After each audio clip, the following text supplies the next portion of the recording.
The following is a Sooner Vision presentation.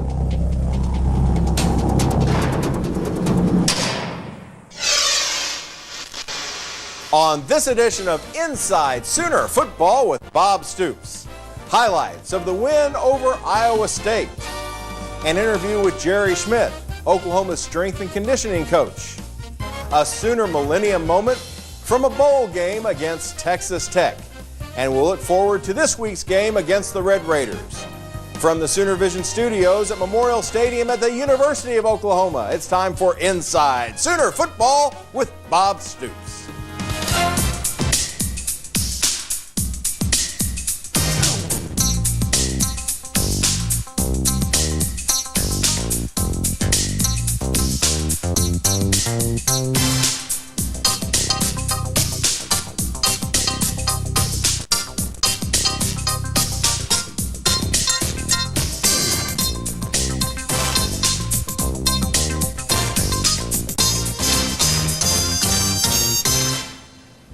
Hi, everybody. I'm Bill Tegans, along with Bob Stoops, the head coach of the Oklahoma Sooners, and coach a tough road win. Those things are hard to come by. You got a nice one last week. It was a good team victory. Obviously, Iowa State's a much improved football team, and we realized that going there that many people have had some very tough football games there this season, and we did for a while there through the game. I was proud of our players that in the second half picked up our intensity and made more plays and really executed well in all parts of the game. Defensively, created turnovers, gave our offense the ball in good field position, and offensively really got our running game going. And some excellent runs with Quenton Griffin and Reggie Skinner were really strong. And so Jeff Ferguson had a great day punting, which was a major factor in field position. So it was a good solid victory. Well, let's take a look at the highlights. Some good ones to show you on another beautiful day in Ames, Iowa. This time of year, you never know. But, Coach, let's take a look at the highlights. And, of course, you did a great job defensively. Your team's really stepped up the last couple of weeks. They're really, I think, starting to get into a fairly good groove and understanding what we're doing and how we need to get it done and tackling well. And here we're going to create a turnover here. The quarterback keeps it on a short boot. And great tackle there. I believe that's Barry Holloman comes in and makes a nice stop right there, and really tackled well. You know, anytime here's Corey Heineke creating a fumble, a turnover, and it give us the ball at the 20-yard line. We get a field goal out of it, and first points of the game. But able to hold Darren Davis to 50-some yards is difficult to do. And I think he only had, I thought someone said 3 or 4 runs the entire day that netted plus yardage. 3, I think, yeah. 3, and that's difficult to do. So he's an excellent running back, and we really had good discipline in where we were supposed to be on the run game and tackling well when we got there. And you talked about, we have all year, how great Davis is to be able to do that. Also, 244 yards of offense is all Iowa State got. Again, yeah, just solid all-around defense. Good run defense right there. You see tackling Davis, and that's Corey Heineke, again, who had an excellent game. And then pass defense, we had a bunch of deflections. I think Mike Woods had 3 or 4 deflections. Rodney Rideau, another interception. William Barty, an interception. And you talk about your special teams and great punt coverage here. Jeff Ferguson, I believe, for the game averaged 43 yards punting, and he had his best kicks for instance, right here into the wind. He had a couple into the wind that were over 43 yards. So really was a big factor. He kicked one out of the end zone. That was near 55 yards, I believe. Here's one of the deflections you're talking about. This is a great play. A nice play here by Roy Williams. Breaks up the pass. Now you're on offense. You know, people talk about, boy, Josh didn't play all that well. He had 2 more touchdown passes. And how about this little guy? That's a great play there by Josh Heupel and Quenton Griffin, the two of them. The play was sort of bottled up, and he did a great job shoveling the ball to an open area, and Quenton found it. Made a run to get in the end zone with it. There's Seth Luttrell pounding it up the middle. Seth had another strong day, running the ball, blocking. Here we throw a little corner route out there to Curtis Fagan, and Curtis gets it upfield. That was on 3rd down. That was a big pickup for us. Now, what happened on the running game? It was something they did, and I'm sure it's something that you guys got more confidence as the game went along. Well, it's just there's Quenton Griffin again making something happen. We got a guy unblocked there. He makes the guy miss, gets it upfield for a first down. Quenton made some exceptional runs on his own, running through tacklers, making some people miss him. Reggie Skinner found some nice holes. The offensive line created some nice holes, improved in our blocking and in assignments, as well as at times the way they were trying to defend us, they had sort of given us an opportunity to run the ball a little bit. So all of it together just amounted to a little better job running. Here you see Quenton making a player miss him. He's pretty good at that. Finds a small crease, runs through one tackle, and right here it's great blocking downfield by Jarrell Jackson. Quenton cuts off of him and gets it in the end zone. Now he's healthy, right? He's fine, yes. Here he is again. Look at that. Scoots in through the hole, runs through a tackler, gets the ball in the end zone right here. Big play. You know, a lot of people talked about bringing him out of redshirt. It was a great move on your part, wasn't it? Well, we, as you know, an offensive staff and all, we talked about it, and it felt really there was no choice. You know, there's plenty of games left. We needed to win, and Quenton's a team guy and wanted to do whatever he could for the team to help us win. And here's Reggie Skinner, another 100-yard rusher for you. Reggie had a strong game. Nice run right there, popping the ball up the middle. And here's an excellent run by Josh Norman. Runs through a tackler right there on a third down play and gets the ball upfield and in the end zone. Josh will be playing against his brother this week when you guys go to Texas Tech. That'll be interesting. Talk about, we had some highlights of Corey Heineke. Talk a little bit about him. He's really stepped up and played well for you. Corey's improving each week, defensive end, and is really playing well. Had an outstanding game against Iowa State and had an excellent game against Missouri. Really back-to-back games, and really does a nice job on the edge. He's a tough player. He plays very hard and likes to play, physical. So he's doing a nice job. We're very happy, and hopefully he'll continue to get better. Again, the fact that you guys went on the road, it is tough in any conference, but especially in this one. How do you feel your team overall is playing right now, Bob? Well, we're starting to play pretty fairly consistent, and that's what we've been pushing for, at least in the last couple of weeks we have. It's important, again, that players realize that you need to do it each week. And so we have had a good week of practice. We need to be able to put it together, and we realize we're going to get Texas Tech's best shot, and we've got to be able to meet that and be prepared to take it and still execute and do as well as we can. And so we're getting there. It's been a season where we're learning, sure, I think, each and every week. And as the season's gone on, I'm confident that we are learning a lot. Well, a big win for the Sooners as they're victorious last week. We're going to take a break and come back and talk about the strength and conditioning program at Oklahoma right after this. Inside Sooner Football with Bob Stoops is brought to you by Phillips 66, Oklahoma Tank Lines, OG&E, Gatorade, Love's Country Stores, National American Insurance Company, IGA Super Thrift, and Coke.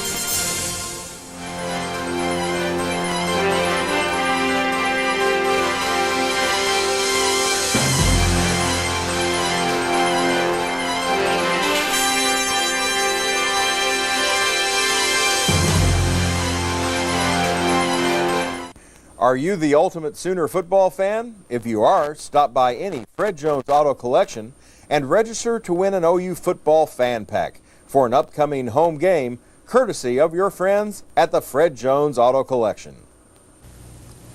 Welcome back. We are talking Oklahoma football with Sooners head coach Bob Stoops. And coach, at this time of the year, conditioning, it's always important, but at this time of year, really important, and you've got a great program in place here. I'm really happy with our strength and conditioning program. Jerry Schmidt is in charge of that and really does an excellent job. Jerry's had great success everywhere he's been. He's got a great staff, Corey Edmond and Chris Dawson, Scott Bird, all those guys really contribute a lot to our players and have great relationship with them. And really throughout the year, I don't know if we've had a pulled muscle. So our guys are really in good condition, lifting and strength-wise, and able to get through the season really in pretty good shape. Well, Steve Newman had a chance to visit with Jerry Schmidt, and here's his report. When the Sooners took the field last Saturday in Ames, Iowa against Iowa State, it represented a great deal of preparation, not just in the past week, but in the past year, to get ready to play football. And it all started with strength and conditioning coach Jerry Schmidt. Well, I think it all starts, back in January, when I got here, you kind of wonder how, their attitude was going to be. I think it all started then, and I just remember having a meeting with the coaches, and those guys were going on road recruiting, and you know, just with my staff, you know, put together, you know, Coach Stoops and Joe Castiglione gave me a great staff, which was valuable because I could really, you know, concentrate on these guys. But I just remember that first day, the first meeting, the first day that we worked out, just to look in their eye like, hey, we want to do anything that's going to take to win. The Siegfried Strength and Conditioning Complex, which is part of the Barry Switzer Center, helps in that goal to win. You know, our Siegfried complex is first class. It's one of the best in the country. It's 13,000 square foot, and what's nice about it is really it's kind of a long-shaped facility, and both ends are the same. So no matter if you got, you know, how many teams that you've got in there, it can accommodate, you know, at both ends of the facility. So it really it allows you to have the same type of equipment throughout the facility, whether it's cardiovascular or lifting. So it allows you to, I normally only bring in about 12 to 15 guys at a time for football, which allows us, you know, a good area to work in. All the sacrifice and work that has been made in the Strength and Conditioning Complex is now paying off out on the football field. The seniors have been through a lot, and you could tell that they were hungry, and the whole football team was hungry to get back on track. And it seemed like it was just like yesterday, you know. And you know, we went through that phase, went into spring football, had a good spring, then a summer. You know, we were down by the duck pond pulling sleds up a hill, you know, in 100-degree heat, and doing different things to challenge them, you know. And some days they probably wish they'd have thrown me in the duck pond, you know what I mean? But it was, you know, where we all got together and said, hey, we're gonna challenge ourselves every day, and then hey, let's see what happens during the season. So I'm really proud of these guys. It was fun to work with them. And Jerry and his staff continue to work with the players as Oklahoma goes after win number 7 this weekend in Lubbock, Texas. Well, he's done a great job for you. Jerry's as good as there is, and players really love him and love working with them. And you know, his staff and Jerry, they had an immediate impact on our players and a great impact on our players, like Jerry had said, right away in January. And it made a huge difference leading up to this season.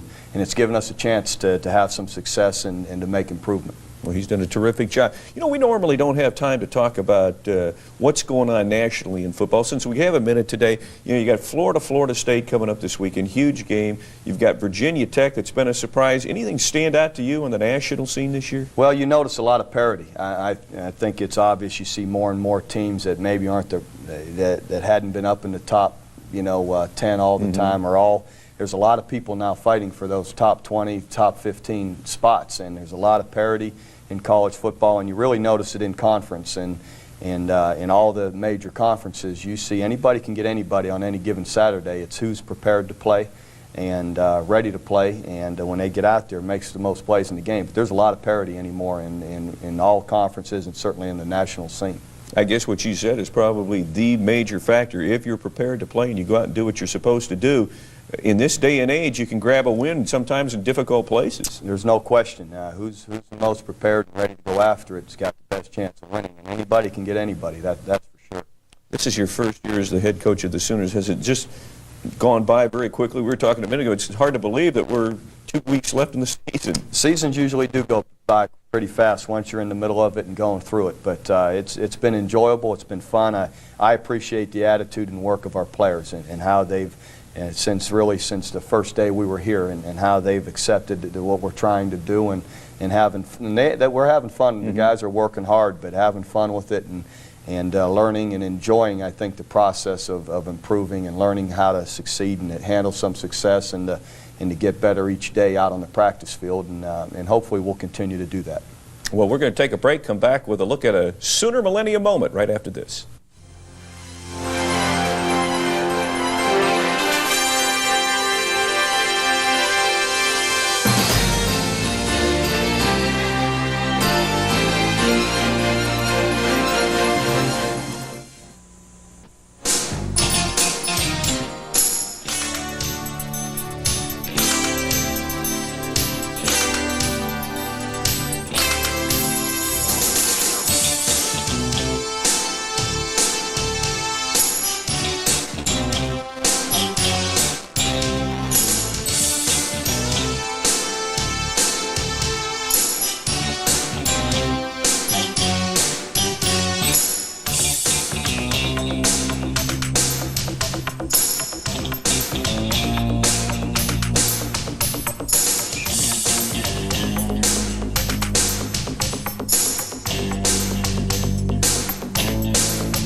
Be sure and enter the Carl's Jr. Punt, Pass, and Kick contest, and you could be kicking for $1,000 and more at halftime of the next Sooners home game. Stop by area Carl's Jr.'s for entry forms. Welcome back. It's time to talk now about the Sooner Millennium moment. The year was 1993. Oklahoma taking on Texas Tech. It was a good one for the Sooners. Here's Steve Newman. Thanks, Bill. Christmas Eve, 1993. Oklahoma versus Texas Tech at the John Hancock Bowl in El Paso. The Sooners were worried about a running back for the Red Raiders by the name of Bam Morris, but as it turned out, they didn't have anything to worry about. A huge national television audience watched Christmas Eve as the Sooners took on the Texas Tech Red Raiders. The only thing OU would lose on this day would be the coin toss. There's a pass down the middle of Corey Ward, caught at the 5-yard line and down at the 1. Cale Gundy gets the exchange, hands off to Chandler over the right side, touchdown Oklahoma. High formation, Gundy rolls right, throws a pass in the end zone, touchdown Oklahoma to Brady.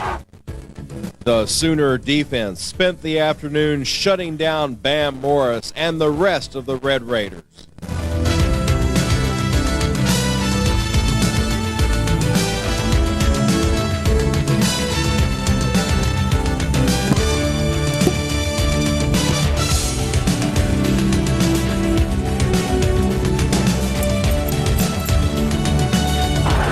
Back to pass. Bam Morris only back behind him. Throws a pass intercepted by Coates at the 29-30, 25-40, 45-50, at the 45-40, at the 35, at the 30, and out of bounds inside Tech's 30-yard line at about the 26.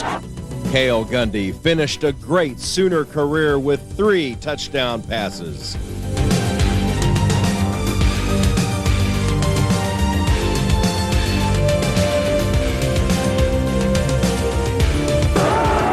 Gundy straight back on about a 5-step drop, throws down the middle. It's caught by Ward at the 19. He's at the 15, to the 10, to the 5. Touchdown Oklahoma. A 41-10 victory in a bowl game was quite a present for the Sooners back in 1993, the next morning on Christmas Day. Back to you, Bob and Bill. That was a good one for Oklahoma. Coach Gundy looked good throwing that football. He did, I'll tell you he? what, that's fun to watch. That was a great game for him. Okay, you get ready to travel to Lubbock, taking on Texas Tech's Red Raiders this weekend. A team that's had some injuries. They've been hot and cold like a lot of teams this year. What are you looking at when you go down to Lubbock? Well, for sure, we look at all the good games that they've played. And they've played some excellent football games through this year. And we realized going down there with their last game at home and with a bunch of seniors who want to go out with the winning season, that we'll have and see their best game, and their best team will be out there playing. So. We've got to be able to focus on ourselves to make sure that we're at our best, ready to play, and playing on that sort of top edge, and that we can hold them off and make more plays and make the plays that make the difference in the game. So that's what we're concentrating on. They've had some injuries earlier in the year in the running back situation, but they've had guys step up and have done some great jobs. Their quarterback, as we speak, may or may not play. Does that change anything for you guys? Not really. They're going to run the same offense that they've been running. They won't change here in the last game of the year. So we'll focus in on their major plays, the things that they like to do and operate out of, and make sure that hopefully that we can execute against it and get prepared even for defensively for all the things that they do. So certainly it'll be a big challenge, and we'll have to be ready to play our best. And again, it's one of those road games, so it's always difficult, but we're going to take a break, come back with some final thoughts on Inside Sooner Football with Bob Stoops.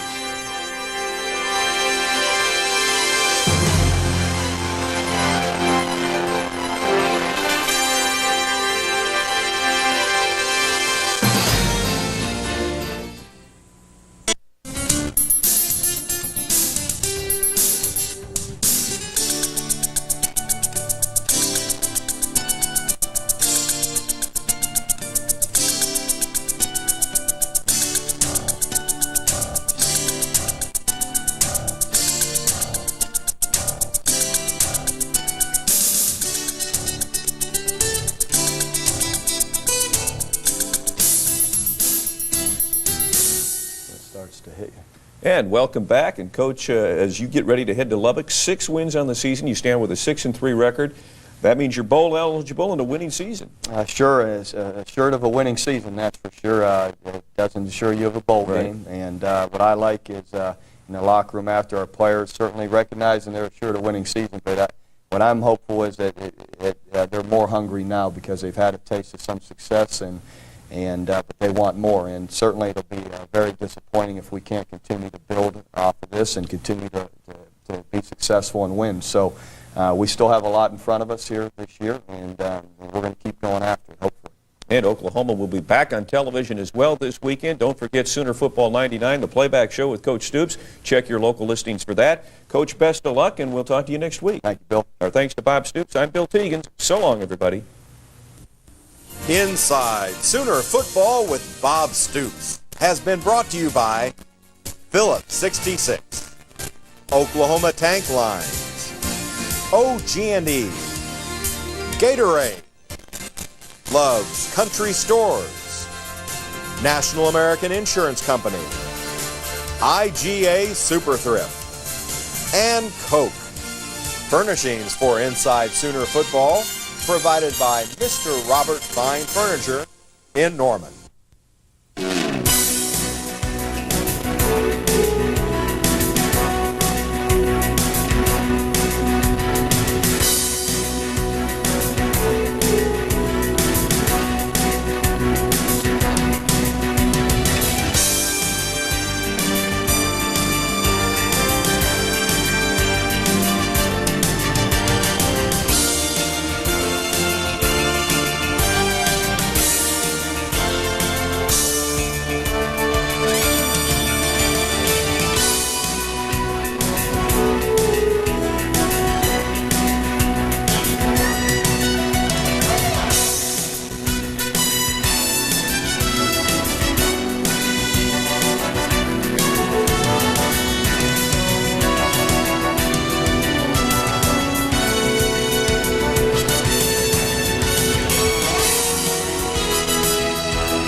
The proceeding has been a Sooner Vision presentation in cooperation with Sooner Sports Properties.